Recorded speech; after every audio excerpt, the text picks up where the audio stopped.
và tội. Con người sanh ra trên mặt thế này, hạn định bách tuế chi kỳ, mà chưa từng thấy ai được sống đủ đầy 100 tuổi, thiết tưởng trong thời kỳ chiến tranh loạn lạc, thì bất luận già trẻ cũng có thể chết một cách dễ dàng. Vậy thì lẽ phải của con người, nên làm những điều gì cho có phước đặng hưởng sự vui vẻ tương lai, chẳng nên làm việc chi phạm tội, rồi kết cuộc phải ăn năn hối hận, dầu có kêu than, cũng đã muộn. Nên nhớ câu sách Nho dạy rằng, ô hô, tam thuấn khí tại thiên ban dụng, nhất đáng vô thường vạn sự hưu. Than ôi, ba tức hơi còn thì ngàn việc cần dùng tranh danh đoạt lợi, chẳng may đến buổi vô thường muôn việc đều thôi chỉ đem theo xuống chốn dạ đài có 2 món phước và tội. Trong kinh sám hối có câu, người lương thiện ra vào thông thả, kẻ tội nhiều đầy đọa rất minh. Sở hành của con người làm thế nào mà được phước, còn làm sao mà bị tội? Tổng luận từ trong gia đình, xã hội cho đến tôn giáo các khoản như sau. 1. Trong gia đình những người con mà được hưởng phước của cha mẹ ban cho, thì người con ấy biết nghe lời cha mẹ dạy bảo, hằng lo trông nom bồi bổ mọi sự trong gia đình, tức là người con chí hiếu. Còn đứa con mà bị tội, là bất tùng giáo hóa, không tuân lời cha mẹ khuyên răn, phóng tâm du đãng theo cờ bạc điếm đàn, làm cho cha mẹ lắm nỗi thảm sầu, thiên hạ cười chê khinh bỉ. Ấy là đứa con bất hiếu đã không được hưởng phần hương hỏa, mà con bị tội là con giặc trong gia đình. 2. Trong quốc gia xã hội có văn thần, võ tướng, những vị nào được hưởng phước lộc của chánh phủ ban cho, thì vị quan ấy là bậc trung thành, dám hy sinh với tổ quốc, gây dựng cơ nghiệp nước nhà, tạo hạnh phúc cho giống nòi chung hưởng, như thế mới có phước đức lưu tồn.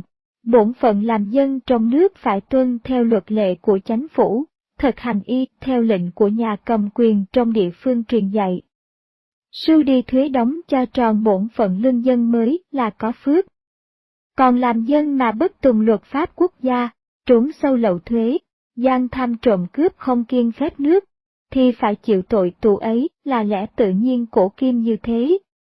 Luận qua trong tôn giáo cao đài, từ hàng phẩm chức sắc thiên phong cho tới chức Việt và đạo hữu nam nữ, những người tận tâm trung thành vì đạo, thực hành y theo luật pháp chân truyền, trọn tuân thánh giáo của Đức Chí Tôn cùng các đấng thiên liêng chỉ dạy, biết trọng mạng lệnh của hội thánh ban hành, dầu gặp việc hy sinh, vì đạo cũng chẳng thối chí ngã lòng. Ấy là người trọn tâm phụng thờ tôn giáo. Trên thuận với lòng trời, dưới nhân sanh đồng tín nhiệm, thì sẽ được hưởng phước của Đức Chí Tôn ban cho, đạt thành phẩm vị thiên liêng siêu thoát. Còn những kẻ lợi dụng danh đạo, tạo hạnh phúc riêng về phần cá nhân, thì mọi sự hành động đều trái với luật pháp khuôn viên của đạo, làm nhiều việc bất nghĩa vô nhân, mưu sâu chức độc, phá đạo hại người, phản loạn chân truyền bất tùng thiên lý. Ấy là kẻ tội nhân trong nền tôn giáo, phải chịu luân hồi chuyển kiếp trả quả tiền khiên, do theo lẽ công bình thưởng răng của tạo hóa. Muốn biết phước và tội, thì xem cả hành vi của con người, bất luận làm những việc gì có lợi ích chung cho đồng loại, được thiên hạ kính mến ca tụng, do sở hành của mình mà mọi người được hưởng nhờ ấy là phước.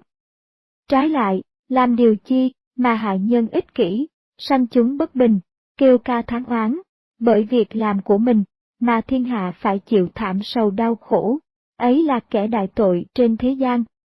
Ngày nào nhân sanh biết tìm những việc có phước đức mà thực hành, tránh xa mọi điều tội ác, được như vậy, thì đời sẽ trở nên thuần phong mỹ tục, gia vô bế hộ, lộ bất thập di nhà không đóng cửa, đường chẳng ai lượm của rơi, thiên hạ cộng hưởng thái bình, tức là phục lại đời thánh đức.